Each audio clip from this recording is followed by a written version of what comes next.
The highly anticipated Blue Protocol Star Residence is finally here to test in the West. In this video, we'll be taking a closer look at what this game has to offer, what you can expect content-wise in a nutshell. If you'd like to hear my personal thoughts on the game, I do have an early impressions video already published on my channel, and I do plan on making an updated review video after the closed beta test. This video is going to be focusing on delivering a more streamlined breakdown of what Star Residence will be delivering as a game. I want to be clear here in mentioning that this is a sponsored video. The Star Residence team asked for me to check out their version of the game early for testing and if I would be willing to showcase their game to the public. And considering this is not a review, not an opinionated take, just a simple showcasing of what the game has in it, I was happy to do so, especially since I know a lot of you guys have been wanting to hear not only what Star Residence had to offer, but our version specifically. Before we begin, don't forget to follow me on Twitch. I do plan on streaming a lot of the beta test, and chances are I might be live right now. Let's begin. Blue Protocol Star Residence is officially labeled as an anime MMORPG that's playable on both PC and mobile devices. Focusing on both PvE and casual social content, Star Residence also comes equipped with an action combat system which includes a toggleable auto combat feature and auto pathing for navigation. Should mention, however, when doing the core content of the game, you will not be using either. When it comes to the control scheme, the default setup will have you turn your camera with your mouse.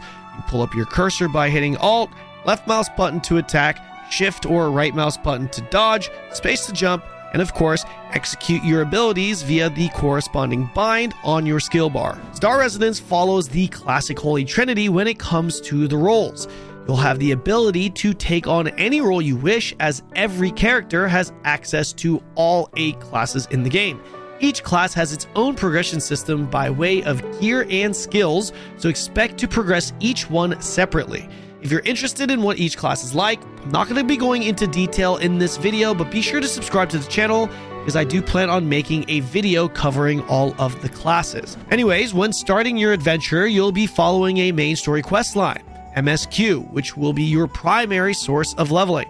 This quest line takes you through the different zones in the game and unlocks game content one by one as you experience the story that comes along with it.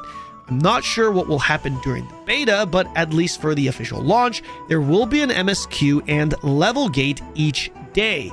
You can expect to easily hit the caps each day and work towards your horizontal progression as you wait for the unlock. On, the world of Star Residence is designed to incentivize more exploration.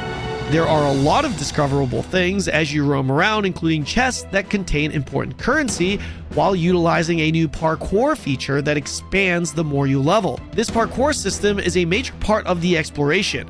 You'll essentially go from being a really slow moving unit and evolve into a very mobile unit, zooming around terrain. The world itself has expanded, giving you that more open world feel, but it isn't a seamless one as there are loading zones between regions and towns. You can expect exploring and farming or hunting items, be it from combat or life skilling, to be a major part of the main gameplay loop.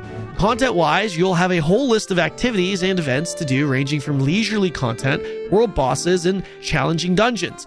Dungeons coming in a variety of forms, including solo trials, which are solo dungeons separated by roles, DPS, tank, and healers, each having their own version that become progressively more difficult as you go up in levels. You also have your more classic style dungeons that have item level requirements, each having normal, difficult, and master modes that reward some big loot like gear. In order to access content such as these dungeons, you'll need to become stronger. There are a lot of layers when it comes to character power. First, you have your skills and talent tree.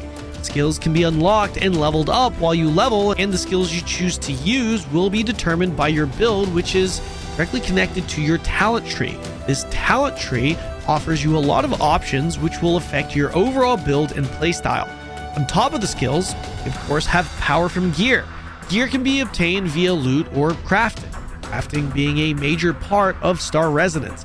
In order to dive into the crafting, you'll quickly realize that the life skills, which have 9 professions, play a major role and are all directly tied to the crafting. When it comes to the gear, once obtained, You can upgrade them via reforging, which gives you additional attributes and increases their value. You can refine them, which increases its refining effect, giving it more attack or armor, for example. And you can embed gems into them, which also give you added stats, making you more powerful.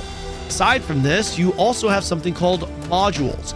These modules are almost puzzle-like stat sticks that require you to figure out a specific combination in order to maximize the stats you get out of them. Aside from the basic gear, you also have what's called imagines. These imagines are NPCs or monsters that you can collect, equip, and use as a summonable skill that also offers you passive stats. Think a piece of gear you get that has an active ability on it. That's probably the simplest way to understand it. Social content is a big focus the devs are pushing in Star Residence, and you can't have social focus without guilds. Guilds play a major role in the world of Regnus, which is the name of the world in Star Residence, by the way. Guilds will have access to upgradable guild housing, or guild halls as they call them in this game, missions, bosses, and even reward tracks for members. Speaking of housing, player housing is also a thing in Star Residence. Housing in this game is instance content that allows players to customize their private island as they see fit, and offering you the option to have up to 5 roommates. You can craft, build, and customize in your private home while upgrading your housing level. Arguably, the most important aspect of social content is character customization. You'll not only have the ability to customize your own unique anime character, classes are not gender locked by the way, but you'll also have a lot of options with costumes, which are purely cosmetic, no stats or power attached. Costumes are accessible in a variety of ways, with a lot of them being grindable or even obtained free by just playing through the game. Some of the more exclusive costumes, as well as the imagines mentioned earlier, are obtained via a gacha system. However, we're not going to be diving into the details of the gacha in this video, considering not everything in regards to it or even the monetization is officially confirmed yet. Things are still subject to change. I do plan on releasing a dedicated video specifically about the monetization later, so again, be sure to subscribe to the channel. And that pretty much wraps up this closer look game breakdown. If you guys are interested in Blue Protocol Star Residence for yourselves, you can pre-register for the official launch of the game now by clicking on the link in the description below. Would love to hear your guys' thoughts.